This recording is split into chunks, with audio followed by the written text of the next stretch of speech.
Good morning. My name is Caroline Klauba. I'm the Stewardship Program Coordinator for the Sourland Conservancy.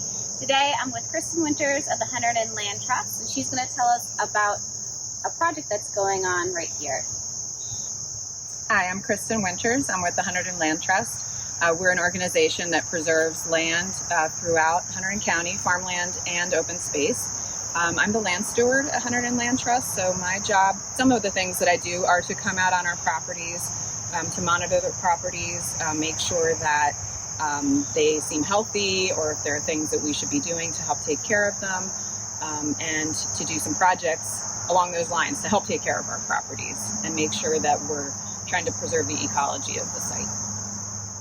So in the Sourland region, we're having a big issue with ash decline. We have anywhere between 20 to 70% ash coverage, canopy coverage in the Sourlands, and we're really being hit hard by the emerald ash borer, which is killing our ashes. And where we are here, I can see that there's a lot of ash death. Could you tell us about what's happening here? Sure, yes. What happened on this site, this is old agricultural land, as a lot of our properties and a lot of the properties throughout Hunterdon County are. And when it was let go to woodland again, the trees that populated it were all ash trees. Wasn't very long ago, because you can see that they're pretty young here.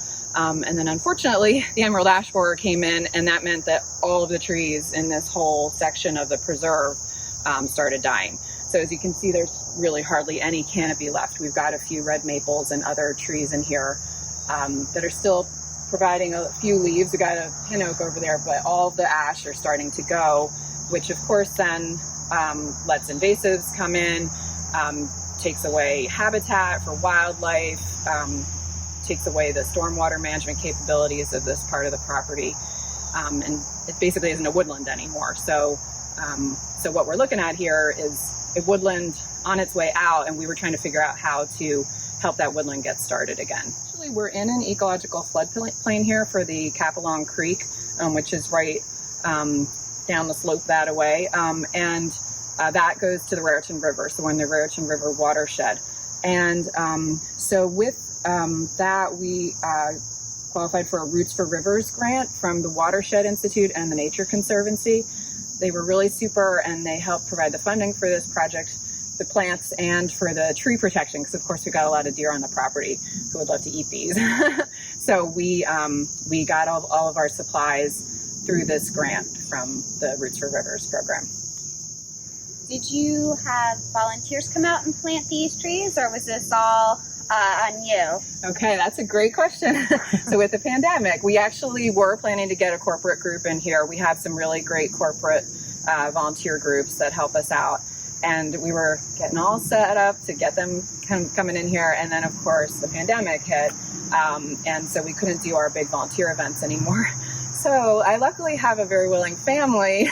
I volunteered my family, and my husband and my 2 teenage daughters, and they came out and they helped me on this property and got very, very good at putting in tree tubes and baby trees. And I do want to mention a shout out to one more really, really dedicated Hunterdon Land Trust volunteer who helped us with a similar project on one of our other properties, our Devore project. So that was really super helpful too. It seems that definitely with this pandemic, it's the way volunteers have been able to come out is just these family groups that come out and plant or come out and remove invasive species. I know you were telling us on our way in that it's a family, a father-daughter pair that come and help manage this property. So moving forward, are there any recommendations that you have for residents that they can, whether they do stewardship on their property or other type of volunteer opportunities for them to get involved?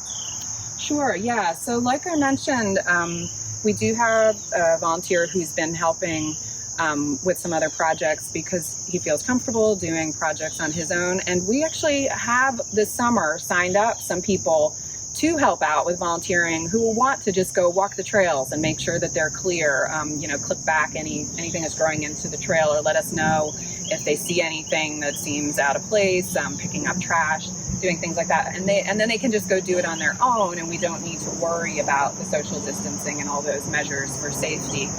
So that's a great way that people can get involved, and they can just go on our website hunteronlandtrust.org. They can check in with us and see what kinds of opportunities there are. And we also, I just want to put a plug in, we have a move-a-thon, Hunterdon Land Trust, coming up this fall. And that's on our website too. And that's a really fun way for people to get involved in supporting the organization and supporting land preservation and the care of our preserves. As far as their own properties go, I mean, absolutely everyone can be a steward of their own land and look around and kind of get to know the plants on your property and the trees and notice if something seems like it's changing, if you're getting erosion on a stream, if there's a huge patch of plants that you've never noticed before that seem to kind of be taking over your garden.